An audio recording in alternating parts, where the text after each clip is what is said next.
નમસ્કાર. વાર્તા સાંભળીને મજા આવશે. અનાયા અને વિરાજની ઓળખ ઇન્સ્ટાગ્રામ પરથી થઈ હતી.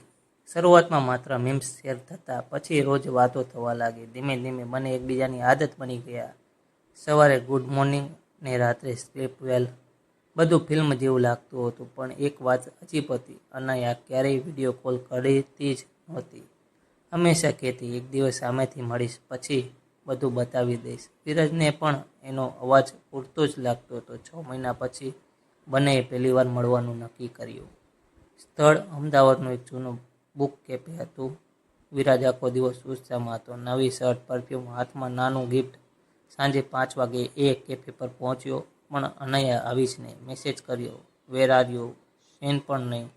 1 કલાક, 2 કલાક. અચાનક અજાણ્યા નંબર પરથી કોલ આવ્યો. તમે વિરાજ બોલો છો? હા, હું સિટી હોસ્પિટલમાંથી બોલું છું. અનાયા નામની છોકરીના ફોનમાં તમારો નંબર લાસ્ટ ડિજિટમાં હતો.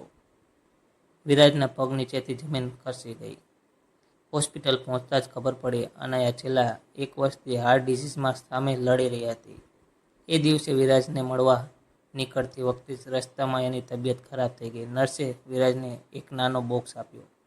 અંદર એક ચીઠી હતી. વિરાજ, હું તને મળવા બહુ જ ઈચ્છતી હતી, પણ મને ડર હતો કે જો હું તારી જિંદગીમાં આવી જઈશ તો તું મને ભૂલી નહીં શકે, અને હવે લાગે છે હું પણ તને ક્યારેય ભૂલી નહીં શકું. બોક્સમાં એક નાની રિંગ પણ હતી.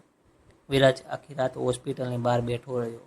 વોટ્સઅપ ખોલ્યો. અનાયાની ચેટ હજુ પણ ઉપર જ હતી. Last scene today 4 PM. જો દોસ્તો તમને આ સ્ટોરી ગમી હોય તો તમે ચેનલને સબસ્ક્રાઈબ કરવાનું ના ભૂલતા.